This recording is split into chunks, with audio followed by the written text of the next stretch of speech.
Welcome to Flickering Myth Gaming's 7-Day Replay. I'll be your host this week, Gerald James, and over there, making jokes about the things I say, we've got Alan Christian. Don't put that pressure on me. Make funny ones. Please. Seriously, help me fill time, Alan. We'll get through this. We'll get through this week. It's a struggle. So, this week, we went through 7 days. There's not much to talk about. I mean, there's a whole lot to talk about. But we went over the activism. Yeah, activism. Yeah, we went over the activism against Activision Blizzard last week, and I don't really feel like putting much more time into that. As a matter of fact, I just want something to remind me that games can be fun and wholesome and yeah, just like that. Thankfully, Annapurna Interactive released their presentation as part of the Summer Games Fest. And honestly, there's a lot to be excited for there. Of course, we got to see more of Stray. I finally know what the game plays like. It looks like a hell of a time because who doesn't want to be a cat in a, dystopian cyberpunk society, just doing crazy cat things. Looks great. Cyberpunk game of the decade. Something had to do it. Of course, Solar Ash. We got an update on it. I'm still excited for that from the Hyperlight Drifter guys, of course. And then there was two things that I wasn't expecting. The first one was called Neon White. Neon White. This one, it's definitely, when I first saw it, Alan came to mind because if you haven't noticed, he's kind of our resident boomer shooter guy here. But this is a first-person shooter speedrunning card game dating sim. Is there dating sims? Yeah, there's dating sim. I don't Yeah, want that, but everything else looks cool. you can pass the controller to me whenever you gotta talk to girls. Okay, you can date the computer for me. Yeah, I will. That looked really rad. If you haven't watched it, it's essentially you've got cards that you use as your weapons, and then you can discard them for movement abilities. It looks like a fun time. I'm probably going to play it.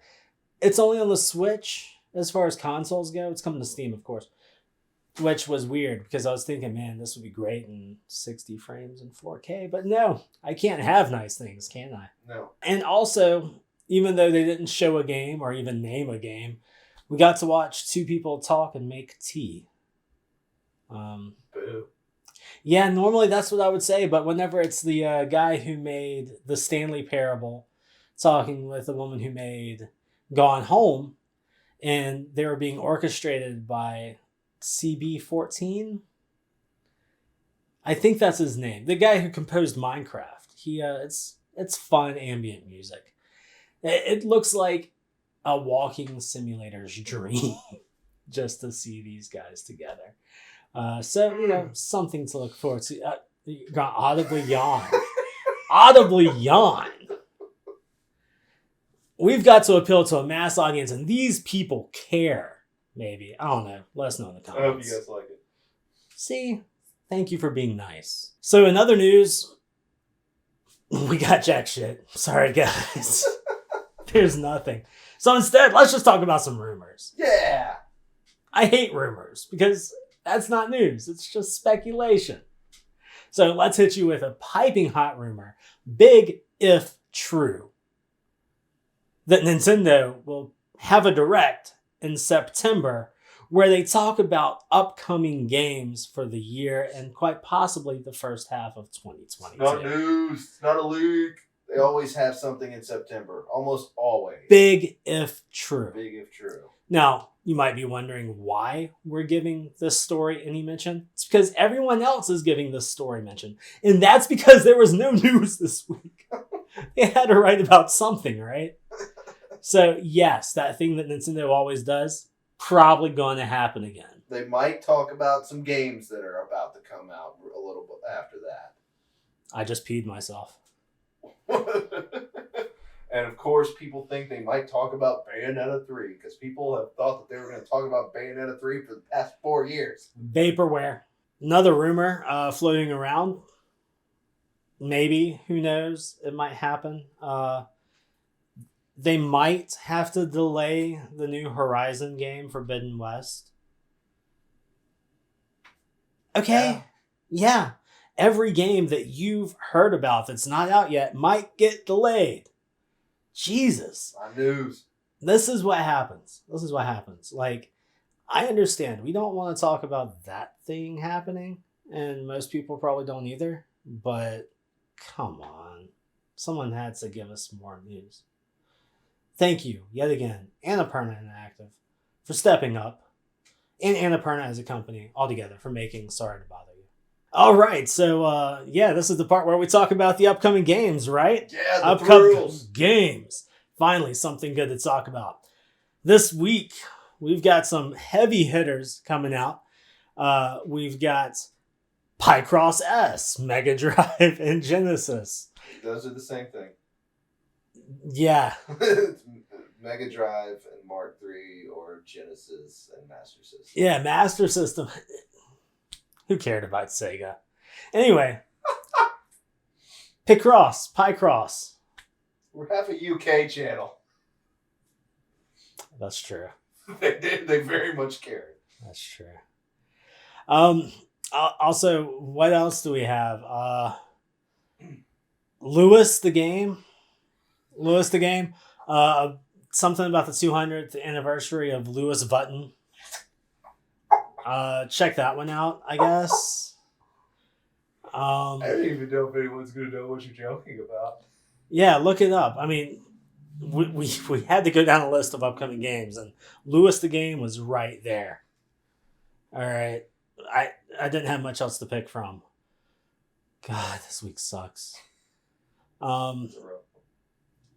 Finally, I mean, yeah, okay, cool. We got Button fucking City. I don't know what this game is. I watched the trailer hoping that I'd have something to talk about. It's like if you took Animal Crossing and a racing game and a isometric slasher, and I don't know. There's some DDR in there. Yeah. I know I'm making it sound rad, but it looks terrible. It's everything in the game. It looks absolutely terrible. At first I was like, oh, it's Animal Crossing. They're like, no. Animal Crossing needs a DDR segment. Guys, we set forward to make a weekly show about game news and upcoming releases. It's your duty to give us shit to talk about.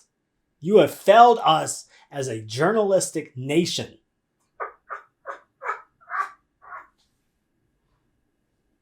So this week, you should play a video game that I like. I was thinking about some things and I was like, oh man, I've got some really rad ideas for games that people should play. And then last week, Alan was like, hey, let's play this Cruelty Squad game. And it's a great game.